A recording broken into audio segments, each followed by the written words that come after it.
Hello. We are in the process of getting ready. My room is so dark to go to dinner, and then we and then we have a birthday party that we got invited to at, like, I don't know, I don't want to call it a club. It's like a cute little place in this cute little area that's kind of like a little alternative, and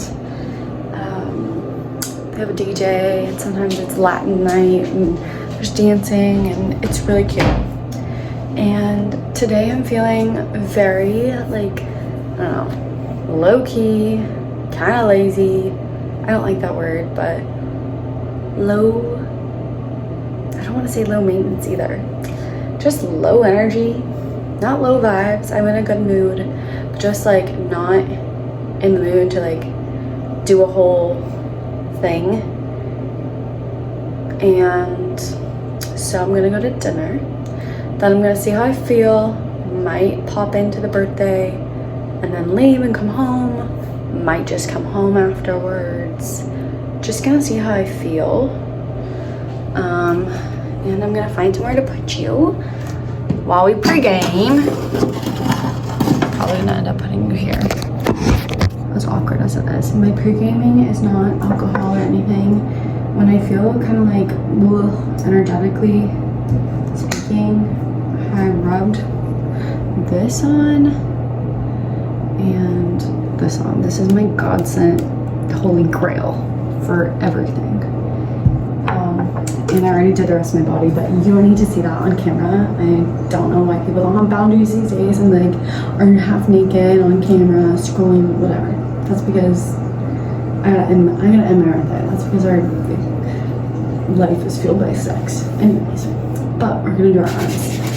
When I'm feeling kind of lazy, or just like low energy, I like to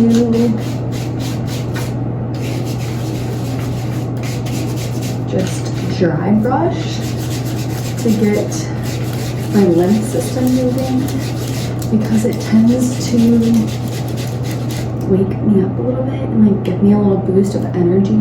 I also just hopped in a cold shower, and that tends to like perk me up a little bit. I don't like to use like caffeine or alcohol because it's just an artificial source of energy, and I'm gonna end up even more depleted tomorrow. So this is our pregame. This is how we get jazzed up. Sometimes music, but I'm feeling like the quiet today is nice.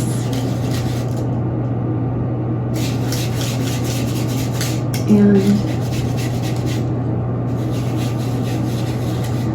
this is probably, someone will probably be like, oh, like, you're not doing this right, da, da, da. You know what?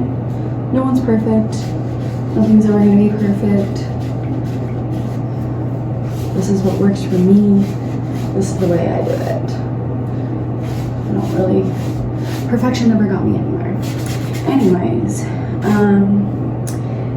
but I'm gonna see how I'm feeling post-dinner and follow what I'm freaking feeling. I don't know why we feel this need to like force ourselves to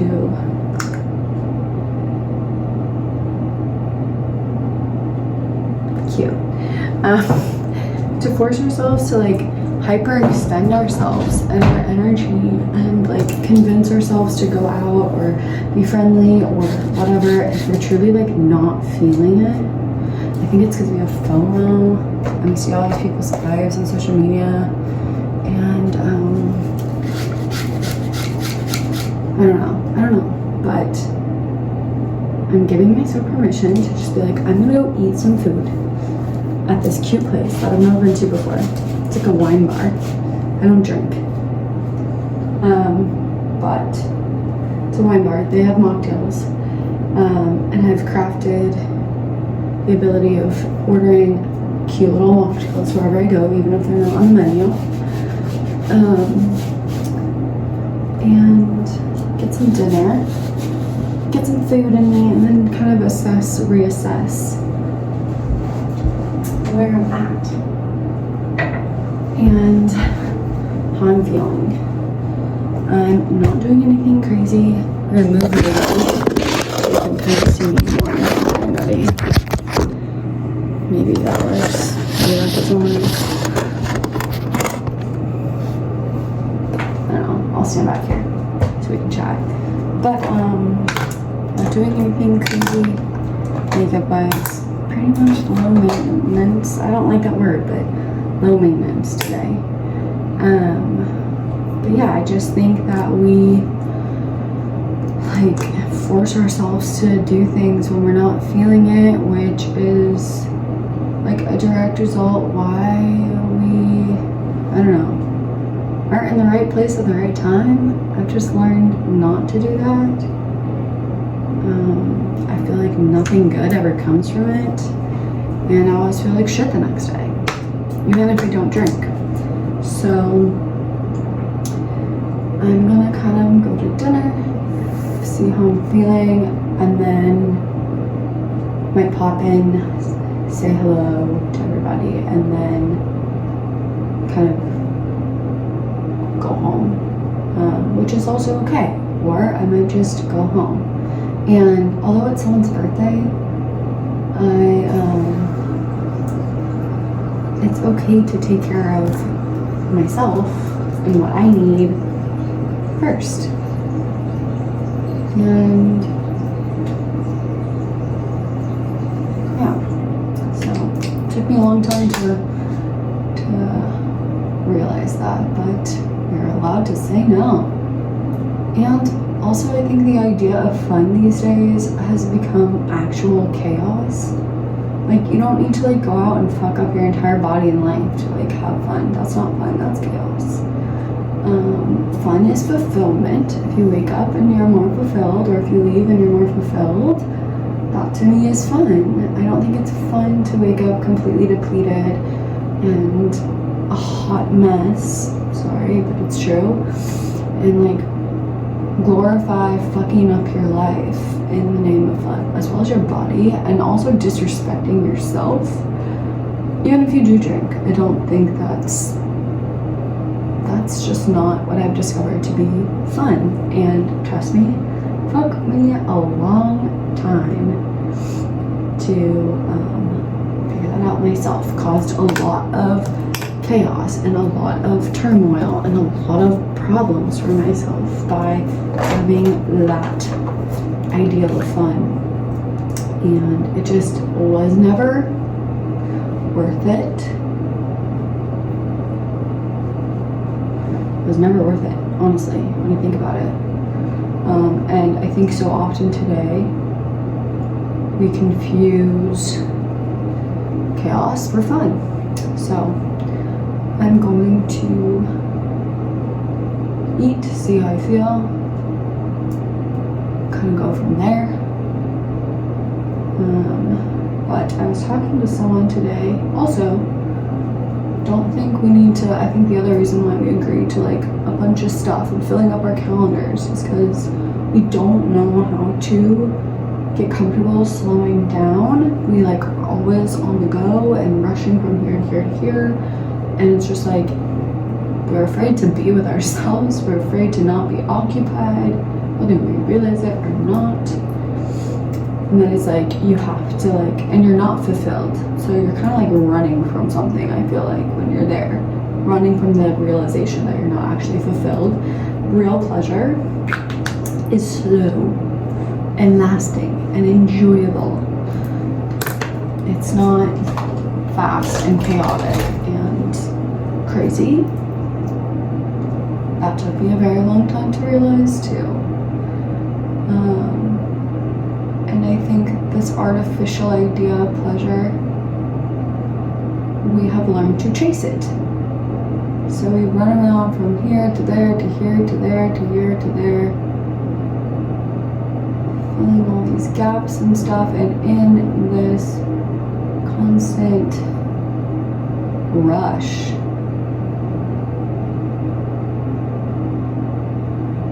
And honestly, when's the last time you enjoyed your life if you were like rushing?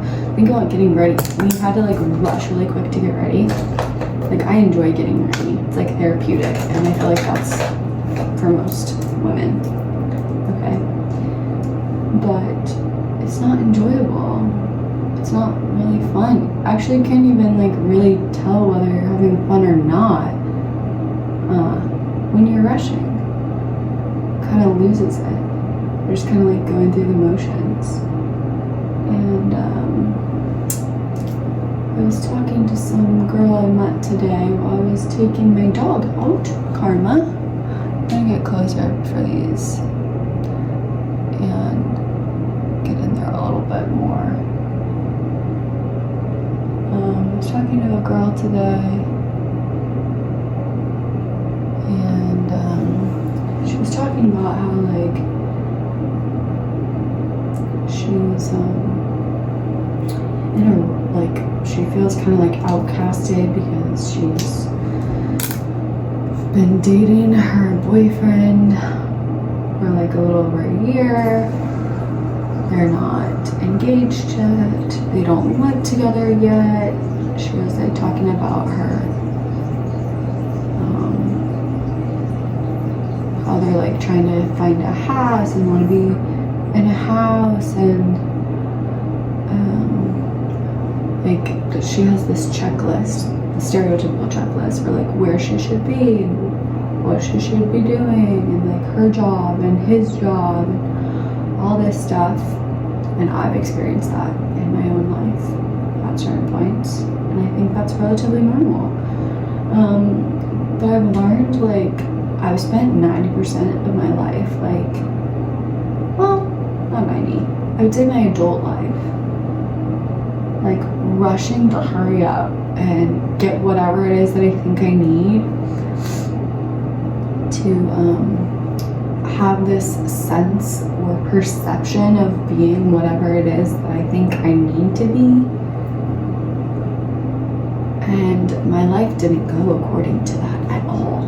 And I was telling her this, and I was like, you know, I rushed to hurry up and figure out what to do. I rushed to hurry up and try and get through school.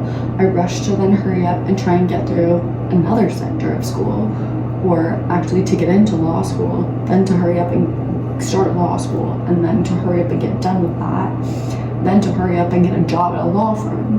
Actually, that's out of chronological order, but that's irrelevant. And then it was like a rush to hurry up and find a partner, a rush to hurry up and find a place to live, a rush to hurry up and quit that job because I slowed down and was like, whoa, this is not actually feeling good. It doesn't actually feel good. Why am I doing this? So despite all odds, I left the traditional path, which is okay. But for some reason, sometimes we think that's not okay. And abandoned my plan and was like, I don't know what I'm doing, but this isn't it anymore. And there's no way I came to this life to live a freaking race. Like, that's just not it. And it didn't feel good. Like, it didn't feel good at all. So I kind of like pulled out of the race. And then I kind of slowed down for a little bit and was like, oh wow, this feels so great and like so amazing. Then I was like, okay, I gotta hurry up and figure out what I'm doing. And then I had to hurry up and start a business. And then I had to hurry up and grow that business. And then I had to hurry up and grow it even more. And then I had to hurry up and figure out what I was gonna do next after I already grew that business and was already very successful in that business and already had what I once wanted. But I was so in a hurry to get to the next place and the next step and the next thing, or buy a car, buy a house with all the money that I had made, or grow the business even further, or get to the next step in the business or the next growth process. But I couldn't even enjoy what I had already accomplished, and kind of lost myself in that. And I didn't ever stop to be like, does this feel good? Does this feel good? And actually, even during that, as successful and beautiful as it was, and as much as I am so grateful for that chapter of my life, everything that fell into place, actually my entire life at this point,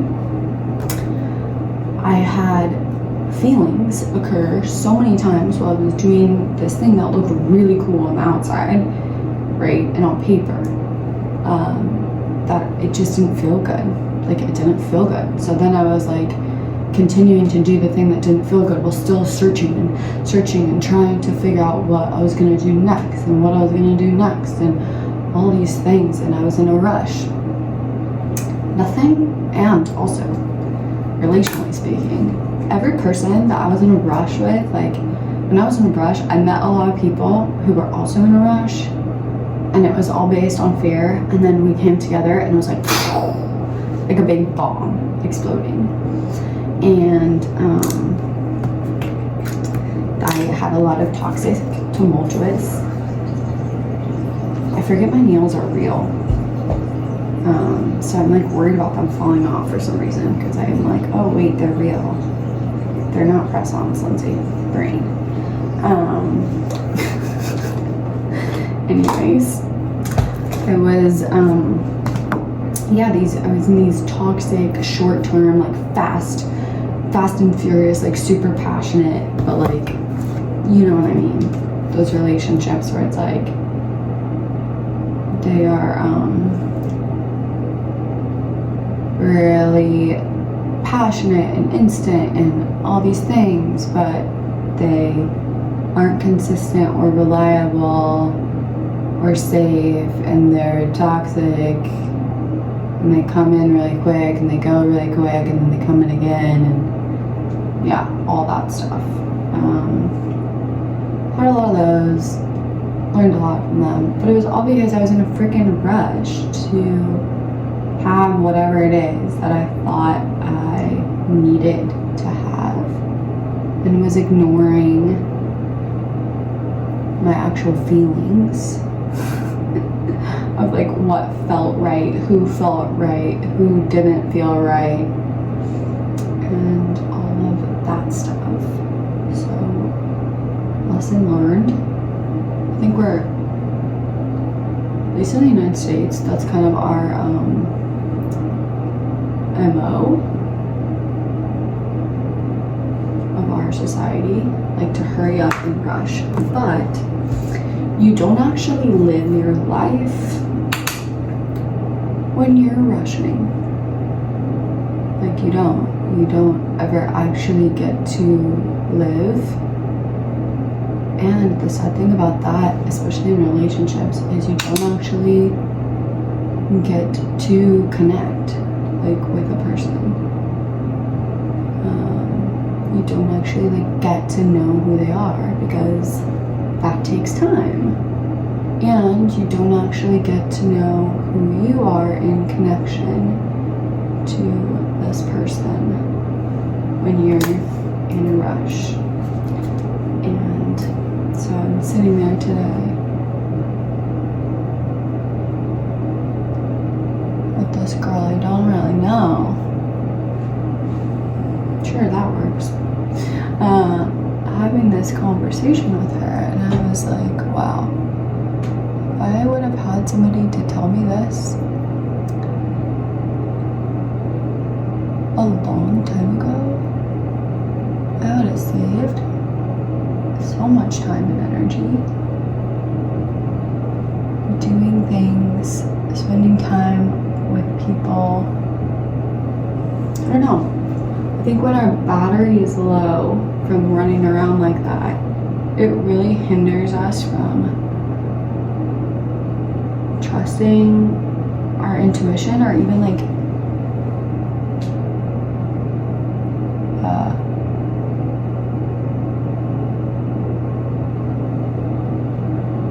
even hearing our intuition. Like, how are you supposed to hear your intuition and like your internal compass if you're just like rushing around? And then you wonder why like life is so hard and life is so difficult, and also like why you're so exhausted. Well, you're chasing all these things like rushing to all these things without like actually checking in with yourself and being like, how do I feel about this? And maybe it is coming from like a place of pure desire. Like,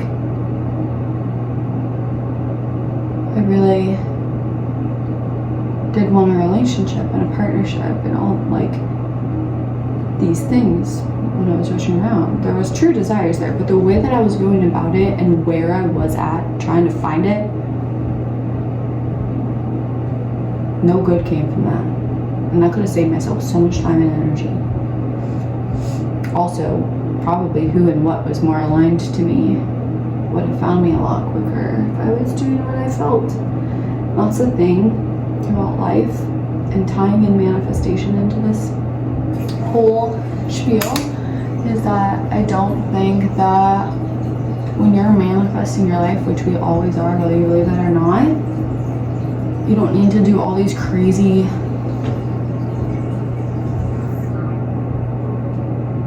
techniques and like all this stuff, and you definitely don't. The most dangerous advice that I've ever heard in my entire life is to detach. No, don't do that. Like, I think there's a misconception there. Like, do not detach. Don't detach. Like, you're a human being. You're here to have the full human experience and feel your feelings and feel your emotions.